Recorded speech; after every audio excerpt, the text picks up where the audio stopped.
And नमस्कार दोस्तों, आपका एक बार फिर से स्वागत है आपके अपनी यूट्यूब चैनल सचिन टीच पर। तो बच्चों, इस वीडियो में हम लेकर आ चुके हैं कक्षा 12वीं विषय हिंदी का प्रथम मूल्यांकन प्रपत्र, यानी आपका जो टेस्ट जारी किया गया स्मॉल 3.0 द्वारा।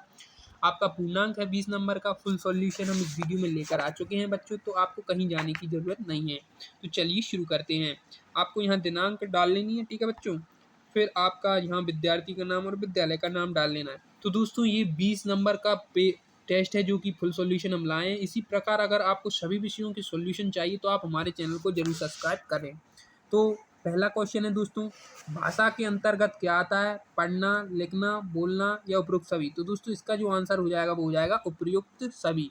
ठीक है बच्चों। फिर आता है दोस्तों आपका दूसरा क्वेश्चन, निम्नलिखित में से कौन सा कथन सही नहीं है? तो दोस्तों, कौन सा कथन सही नहीं है कि भाषा को सहेजा नहीं जा सकता? भाषा को तो बांटा जा सकता है बच्चों, सहेजा जरूर किया जा सकता है। फिर आता है दोस्तों अगला क्वेश्चन, हिंदी दिवस कब मनाया जाता है? तो हिंदी दिवस है जो 14 सितंबर को मनाया जाता है। फिर आता है बच्चों आपका चौथा क्वेश्चन, निम्नलिखित में से कौन सा कथन सही नहीं है? तो निम्नलिखित में से मौखिक भाषा का क्षेत्र सीमित होता है, ये कथन सही नहीं है। ठीक है दोस्तों। फिर आता है,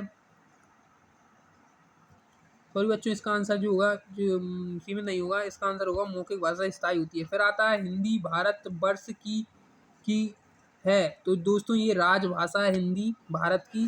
फिर आता है मानक मानक भाषा का तात्पर्य है। तो मानक भाषा का तात्पर्य उपयुक्त सभी से है। फिर आता है निविदा के बारे में बताइए। निविदा एक लिखित बाधा है, यह सीमित अथवा खुली होती है। निविदा केवल सरकारी विभाग प्रकाशित कीजिए है। निविदा एक सूचना है। तो दोस्तों, ये इसका ये हो जाएगा, यह सीमित अथवा खुली हो सकती है। ठीक है।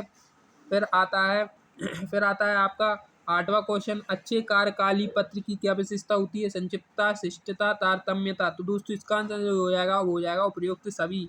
फिर आता है बच्चों, सरकारी और गैर सरकारी कार्यालयों में किसी कार्य को संपन्न करवाने हेतु सार्वजनिक रूप से जो सूचना प्रकाशित की जाती है उसे क्या कहते हैं? तो दोस्तों, उसे जो है निविदा कहते हैं। फिर आता है सार्वजनिक रूप से जो सूचना दी जाती है सरकारी काम संपन्न कराने के लिए, उसे निविदा कहते हैं। फिर आता है सरकारी और गैर सरकारी कार्यालयों में किसी कार्य को संपन्न करवाने हेतु सार्वजनिक रूप से आदेश जारी किए जाते हैं, उसे विज्ञप्ति कहते हैं। ठीक है बच्चों। फिर आता है विज्ञप्ति के असत्य कथन के बारे में बताइए। तो दोस्तों, जो हो जाएगा वो हो जाएगा पूरा आंसर जो हो जाएगा असत्य कथन है, तो असत्य कथन हो जाएगा उपयुक्त सभी। ठीक है दोस्तों, उपयुक्त सभी। फिर आता है आपका अगला क्वेश्चन, अधिसूचना के बारे में कौन सा कथन गलत है? तो अधिसूचना के बारे में कौन सा कथन गलत है बच्चों? यह किसी निजी संस्था द्वारा प्रकाशित किया जाता है। फिर आता है आपका अगला क्वेश्चन, अधिसूचना किसके नाम से जारी की जाती है? तो राष्ट्रपति और राज्यपाल के नाम से जारी की जाती है। फिर आता है बच्चों आपका 14वां क्वेश्चन, अर्धशासकीय पत्र क्या होता है? तो दोस्तों, उपरोक्त दोनों हो जाएगा, व्यक्तिगत पत्र भी होता है और सरकारी पत्र भी होता है। फिर आता है बच्चों आपका 15वां क्वेश्चन, अर्ध सरकारी पत्र के बारे में असत्य कथन क्या है? तो दोस्तों, अर्ध सरकारी पत्र के बारे में असत्य कथन है, यह उत्तम पुरुष का प्रयोग किया जाता है। फिर आता है 16वां क्वेश्चन, अर्ध शासकीय पत्र के प्रेषक का नाम कहाँ लिखा जाता है?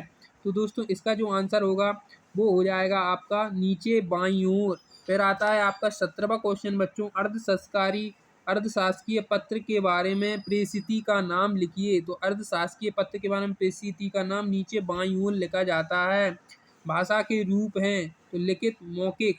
तो दोस्तों, उपरोक्त दोनों हैं। हिंदी भाषा किस में लिखी गई है? तो देवनागरी में लिखी गई है।